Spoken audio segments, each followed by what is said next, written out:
All right, so I think we are ready to get started. Welcome everyone to Webinar Wednesday, a segment we run each week to connect with our community, give a few tips and tricks, and answer any questions that you might have. Today's webinar session is on the advanced search and configure pricing. So we'll be taking questions right after. So I'll let Franklin get started. All right, thanks a lot, Julia. So good afternoon, everyone. It's that time of week again, and if you're here with us, welcome to your KITS Webinar Wednesday. My name is Franklin. I'm the Product App Specialist for KITS and your webinar host. This is where you learn the tips and tricks to becoming that supercharged power user. So let me introduce you to Julia, who will be monitoring today's webinar. Julia? Thanks, Franklin. Hi again, my name is Julia. I will be your webinar moderator for today. So that means if you have any questions for us throughout the webinar, we encourage you to send them right over in the chat box located on the GoToWebinar control panel. It's just on the right side of your screen. So I will be monitoring all the incoming questions and we'll take a few minutes at the end of the webinar to answer them. All right, so we took care of the basics last week. In case you need to see that webinar, you can always go back to our KITS community page, our KITS Knowledge Center, and just under the Webinars tab, you'll be able to find last week's webinar as a YouTube video. So you can also visit YouTube to view all other videos that we have posted online. But just in case you want to catch up or you need a refresher of the basics, go to our Knowledge Center and you can preview the video there. All right. So what we're going to do is we're going to continue on with looking at some advanced features this week. So Julia, what do we have for our community today? All right, so today we're going to be going over advanced search and using those search filters, such as searching by catalog, by price, and also by type. Then we're going to look into configuring pricing at the item level, and in list view, we can also do a multi-level pricing on each item. So you can also set price zones as well, and we're going to be showing you that in KITS. But just remember that price zones differ between manufacturers, as they may provide price changes based on catalog periods or to indicate U.S. or Canadian pricing. If you're not familiar with the price zones for manufacturer, you can always contact the manufacturer rep for more information. So as always, we're going to start the webinar with an opportunity. The client that we've been working with has contacted us with some changes that's needed for the projects that we started last week. So now they need Franklin to include a guest seating area adjacent to the executive office. This area will be no larger than 20 feet by 10 feet, and all seating will include 40% discount with all other furniture at 45% discount. So Franklin, let's get started. All right, great. So to continue, what we're going to do is we're going to go ahead and open last week's webinar project. Here it is. I'm going to go ahead and tap on that. Now, just in case, if you guys ever want to use the typicals that I work with every week on a webinar, or if you want to, if you want me to share the typical that we create during that webinar, all you need to do is reach out to us, and what I can do is I can actually share this project with you, so you can sort of dissect it and see how we created it based on the end result that you have. Okay. So last week, what we did was we created this executive office using a product from our good friends at Inscape. Here we have the Inscape Acme wall system, as well as the private desk set that's inside. So what we need to do is we need to continue today with adding a guest seating area, which is going to be adjacent to this area, and it's going to be no larger than 20 feet by 10 feet. So the first thing that we need to do is we need to go ahead and adjust our grid floor. So let's go into project settings, and here again, the first setting options that you have makes changes to the floor grid. And in the box here, you can see that I already have a grid length of 20 feet, which is good. And then I also have a grid width, which is 15 feet. So what I want to do is I want to make sure that I increase this by 10 feet. So I'm going to go ahead and tap in the grid width box, and I'm going to change that to 25 feet. Okay, it indicates 4 inches here. So let's go ahead and just remove those little numbers. There we go. So now I have a total grid length and width of 20 feet by 25 feet. All right, so let's go back into the project, and you can now see that change has been made as the grid is now larger than the original layout. So I'm just going to quickly go into Plan View, And what I'm going to do is I'm going to double tap my select action button. And this will allow me to select all items that are currently in my project. I'm just going to move it over to the side. And then what I'm going to literally do is count the boxes that I have here on the side. I have 1, 2, 3, 4, 5, 6, 7, 8, 9, 10. So I could move it over, Schmidt. And let's just move it over this way. And now that should give me roughly about 10 additional feet on the right-hand side of the project layout. Now I'm just also going to move it towards the back of the floor grid to sort of give me the boundary line of where that that wall would be placed. Okay, let's go to 3D view. So we know that what I need to do here is I need to create a guest seating area that's no larger than the 20-foot by 10-foot space that is now here represented by this floor grid. Okay, we already know that the grid length is 20 feet, and then we also have another 10 feet here. So I have all this space that I could use based on the project requirements. So first thing I'm going to do is I want to go ahead and add some items. Okay, I'm going to go into my Add Item menu. And again, using some of the models that we have from Inkscape, what I want to do is I know I have some typical, pre-configured typicals that I can use for this particular project. So I'm going to go ahead and I'm going to try to search for those typicals. Okay, I know that under their territory line, they do have some items I can use. So what I'm going to do is I'm just going to type TER in the search box here. I'm going to tap on search to search for anything that contains the letters TER. And you can see what it's actually doing is it's bringing up all the items that contain TER in the actual summary name or in the actual model number. Okay, so what I want to do is I want to start using some of the filters that I have here to help refine my search.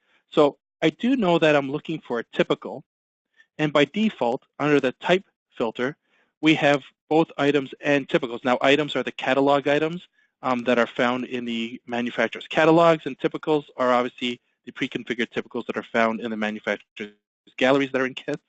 And so what I want to do is I want to narrow this down by searching only typicals. So I'm going to go ahead and tap on typical only.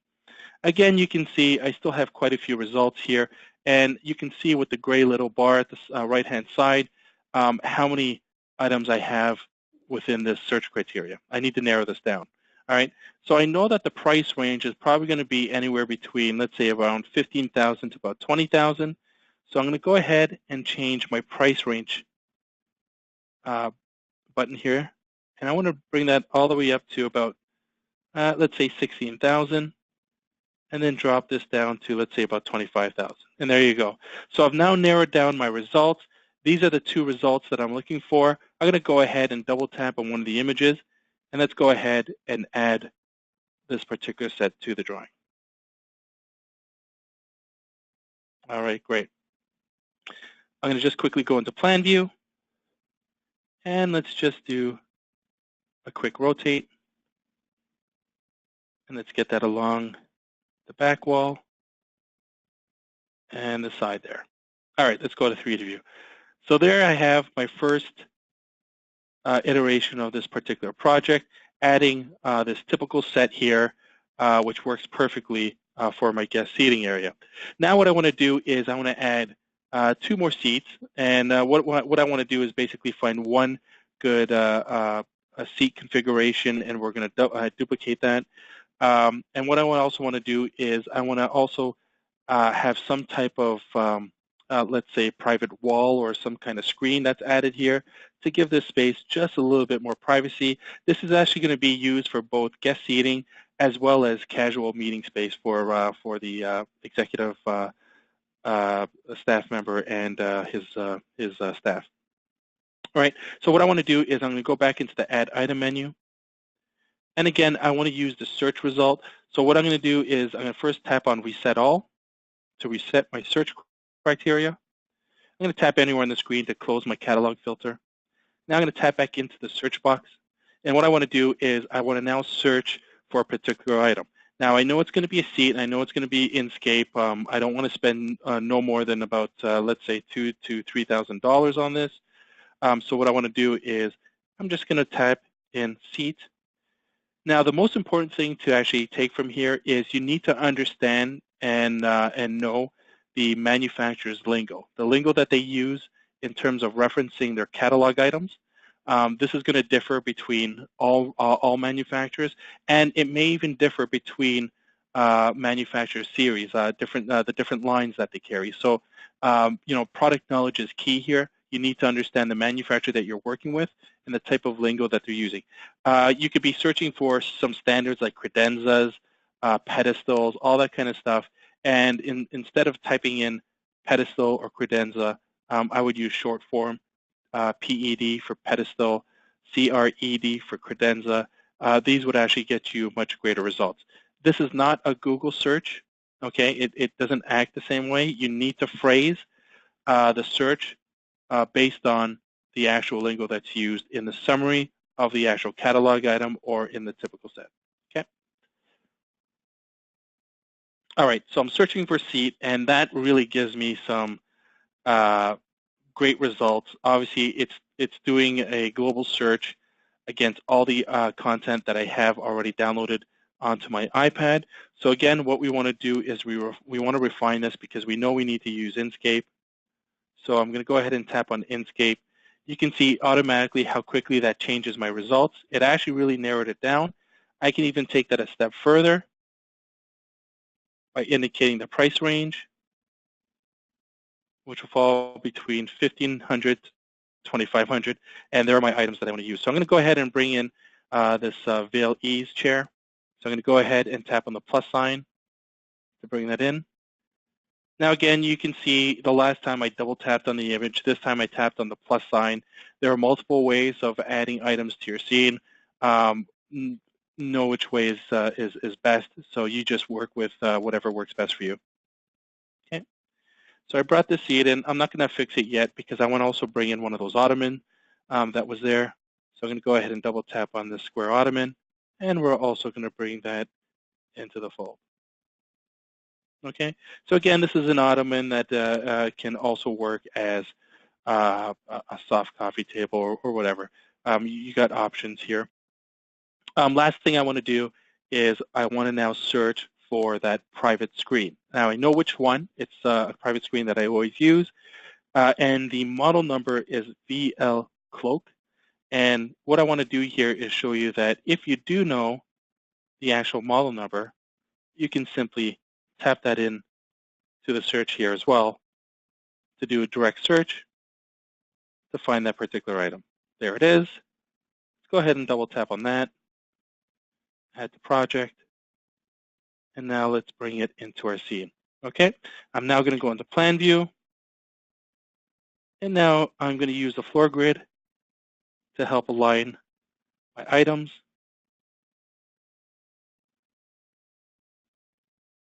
And I want to give that roughly about a foot and a bit space. There we go. Now, like I always do, what I want to do is group this together. So I tapped on select. I'm holding it. I've now created this marquee box. Now I am hovering over all the items. I'm going to let go with my right hand, let go with my left hand. You can see I've now selected all three items. I'm going to group those together. Great. So now you can see I can move them as one. Now I need to create two of these, but before I do that, let's go ahead and add some finishes. So I double tapped on the seat, tapped on upholstery finish. What I'm going to do is I want to make sure that I'm going to replace all because I want all my seating to be unified. And we're going to look at some options here. I want to look at some grade E options. I also want to look at some grade D options. And between that, we want to look at some neutrals. So let's look at some grays, browns, and see what we have there. You can see we have quite a few options here. Let's go ahead and pick one.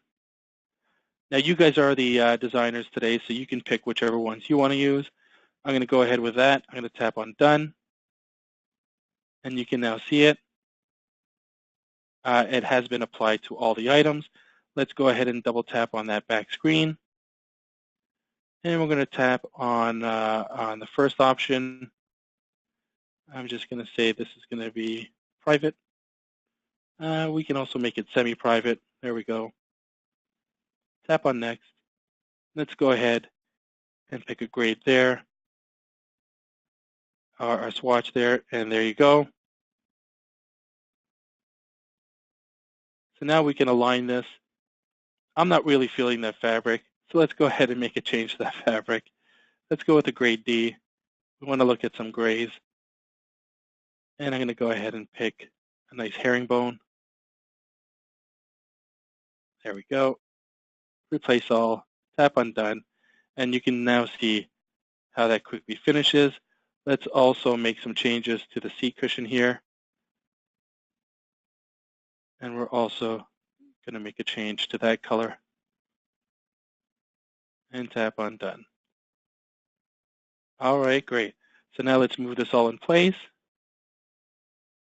And you remember, we have 20 feet by 10 feet to use in terms of the actual space for this. So I'm going to move that all the way to the back. I can go into plan view, making sure it doesn't exceed the allocated area. I'm going to go ahead and create a duplicate of that. And I'm also going to make a change here.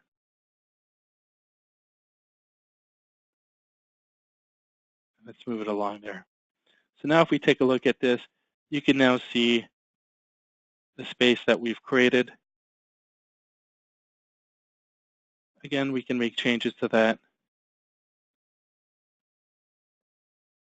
We can play any way we want, because the idea here is that you now have this tool to make all the different iterations you need to make to satisfy your client's requirements.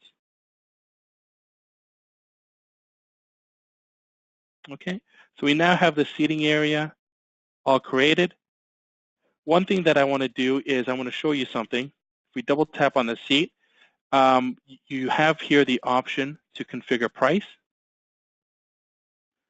And you can see right here where it says configure price. If we tap on that, what we're doing is we're changing the actual price level of this particular item. This is what I mean by making price changes at the item level. Okay, you can make these changes anytime you introduce any kind of items to your scene. What this does is it does individual pricing only. Okay, here we have our price zone. If I tap on that, you can see here that I have the option of choosing several different catalog options in terms of the range. So I have a 2016 and a 2017. I also have a 2015, which dates back to, well, 2015 to the U.S. list pricing there. But I also have the option of doing Canadian and U.S. list pricing. Okay. In this case, we're going to stick with U.S. list pricing 2017. You want to maintain that as current.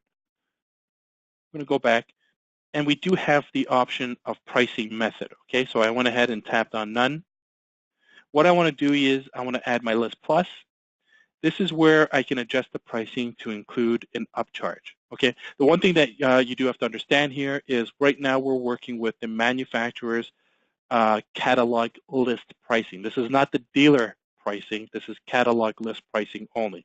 Okay, so if you have dealer pricing that you work with, what you have to do is you have to manually calculate what the differences are going to be, and you can add that as a flat amount, which will probably make it much easier. But sometimes I know you're required to show some discounting, so you may have to figure what the catalog list price is against the upcharge and make the upcharge amount reflective of whatever the list pricing is going to be. So once you make the discount, it adjusts properly. Okay, so there's several ways you can actually go about that. Here I want to add a 15% upcharge. I'm going to tap on 1.5, and now I'm going to tap on the keyboard icon to close. And you can see what it automatically does is here's my list price, and now here's my adjusted price based on the upcharge percentage. Okay, I can now discount that adjusted list price by tapping on discount method. And here you can see I have the option of list less or flat amount. I'm going to go list less, because based on the project scope, all seating items or items found under the seating catalog gets a discount of 40%. So we went ahead and added that. I now have the new sell price, which is $23.95.68. So I'm going to go ahead and I'm going to now apply that to my scene. All right. So what that's done is it's now adjusted the list pricing only for this individual chair. As you can see that the configure price link has now changed to list less 40%. What I can do here is I can rotate this image. Oh, sorry, let's go back there. I can rotate this image so that I can set it based on how I want to present it to the client in case I need to create a cut sheet. That is the item quick sheet at the bottom here. I'm going to go ahead and tap on that. And you can see automatically what it does is it generates a PDF showing the image as how I left it, and then the price, total configured price, including the upcharge and 40% discount that has been applied. Okay, I have all these other options here to include. If I want to show them the model number, options and finishes, product details, automatically the discount or pricing will be selected because we've made the change. And I can also add any notes I wish here. Here is the seating you requested. Okay, I tap on the keyboard icon to close. And now if I look at my PDF, you can see all those options added, including the notes in the body of the actual PDF here, indicating the note that I left. In the bottom left corner, you should have your credentials. And on the right-hand side, you should have the manufacturer that you're looking at, or the manufacturer which the cut sheet was created in, as well as your dealership logo in the middle. Okay, you can tap on send or print that to an air printer. Just make sure you're connected to a good Wi-Fi when you're sending out the email to your client. Okay. Now, if I tap on list view, you can see all the items listed as well as any extended price or list pricing based on the actual items that we've created here. Okay. Now you can see that I have a price of 0 for all the actual architectural wall systems, and that's because this particular manufacturer has a bit more control over the wall systems, and what they need to do is they need to validate that the wall is correct first prior to actually making any kind of sale or estimate based on what's been used. Okay. I can slowly go through this, and I can see that I'm still working with all the list pricing from the catalog, set aside the one chair that I've made a change to. Now, because we've added this chair more than once, we've actually added it twice based on the new items that we added, other than what was in the actual typical set. You can see that 2 of the chairs are now at a price point that was based on the pricing that we just configured. Okay, what we need to do is we need to do multiple item discounting here to making sure that all items that were found in the seating catalog receive the discount of 40%, and all other items that are in all the other catalogs receive a discount of 45%. So first thing I want to do is I want to narrow down items that were in the seating catalog. So I'm going to go ahead and tap on all catalogs. And here I have AGEA Seating, as well as Territory and Inscape Vail, actually. So I'm going to go ahead and tap on AGEA Seating first. And here you can see that I have one particular chair that's in place. It looks like we don't have an upholstery finish to it. So what I want to do is I want to double tap anywhere in this box. Oops. In this box here, so I can quickly edit that upholstery finish. There we go. Let's close that. So we now have that finish there. I can see that the entire spec is complete, but what I want to do is I want to configure price for this particular model. Okay, so I'm going to go ahead and tap on the radio button that's left of the actual model name, and now I'm going to tap on configure price, and here we're going to add that 15% upcharge. and that list less 40%. And we're going to tap on apply.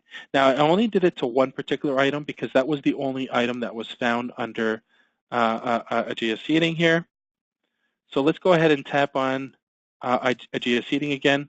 And what we want to do is we now want to change the catalog, and we want to look at all items found under Inscape Vail. We have quite a few more items here. What I want to do is I want to configure prices. This time, I want to select all the items that are listed. So I'm going to go ahead and tap on the radio button left of model, and that should select all items underneath. Once that's complete, let's go ahead and tap on configure prices. And now let's add that 15% upcharge. And you can see here that says discount method various. That's because it recognizes that there's already been some changes made in terms of discounting and upcharges, so that there's a various value that's going. What I want to do here is we're making this consistent. I've made the upcharge at 15%, and now I'm going to make the discount method at 40. Tap on apply, and you can see how quickly that made changes to all the items, as all items found under the Vail catalog have now been discounted or have now been added with the 15% upcharge as well as the 40% discount. Okay, so let's continue on. What we want to do is we want to make sure that we add all the other items. First one we're going to do is the main. Here again, you can see all these items. We're going to tap on the radio button left of model, configure price. Now these are all the case goods, so these will also receive that 15% upcharge, as well as that list less price of 45%. Tap on apply, and let's just quickly validate that it's added all that. There we go. That looks good. Let's continue on to the next catalog, and that's territory. So let's go select that. Again, what we want to do is make sure that we tap on the model number, the radio button left of the model, and then tap on configure prices. And let's now add that pricing, 15% upcharge with a 45% list less discount. And tap on apply. Okay, now we should have all items discounted. Let's tap on all catalogs this time. So we now have everything listed. The only thing we haven't changed are those glass panels, and that's because that's yet to be validated by the actual manufacturer. But I can now go down the line, making sure that I have all specs filled out, as well as all pricing based on the discount structure that's provided for this particular project. Okay, I did see that we're missing one specification here, so let's go ahead and double tap in that box, and let's make sure that we put the correct finish in there. There we go. Okay, that looks good. Let's go to 3D view. I can see where that change was made. That was the incorrect finish there. So let's go ahead and fix that. And now we just have to quickly adjust this.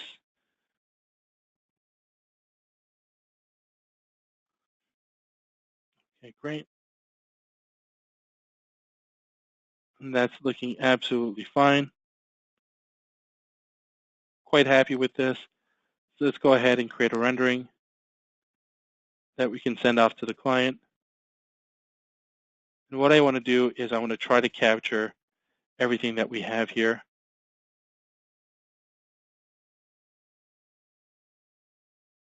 And I also want to utilize the iPad frame. So let's go ahead. And because we're client-facing, we want to use the very first rendering option, which is going to be the quickest. That will take us anywhere between 10 to 15 seconds to generate. All right, so once that's complete, what we can do is we can quickly send a project quick sheet. There it is. Let's copy that to the photo library. Let's go back. And now what I want to do is go into plan view.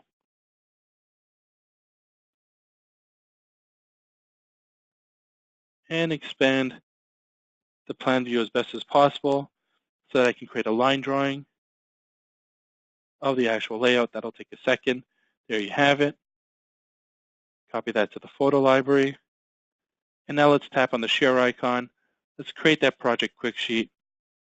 Here it's going to prompt for us to save the project.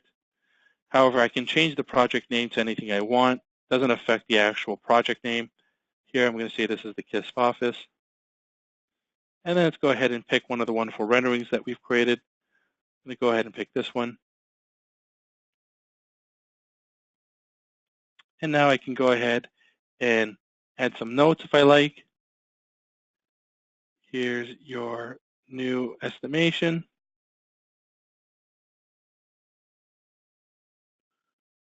And what I also want to do is, this is the PDF that's generated that we can send off to the client. What I want to do is, I want to actually protect my bid. So I'm going to remove my discounting. You can see it now removes it from the actual list. I'm going to remove my thumbnails. And I'm also going to remove options and finishes. So what I'm leaving the client with is just all the model numbers that are being used in this project. However, they don't have the option to seeing how we came up with pricing based on any kind of upgrades, as well as based on any discounting that we've provided. Okay, they get a total pre-configured price based on the actual project there. I'm pretty happy with this. So what I'm going to do is I'm going to go ahead and send this off.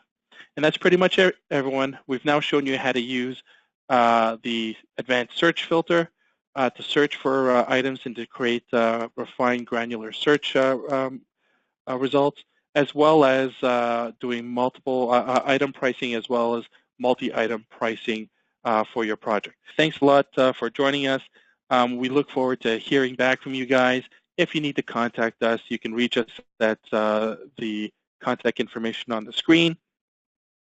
And again, please feel free to ask us any questions you have regarding the tool. Our support team is great. They're always positive and willing to help all our users, and they will take the time to actually go through your issue with you. Okay? Again, thanks again for joining us. Hope to see you guys here again next week, joining us right back here for KITS Mobile Webinar Wednesday.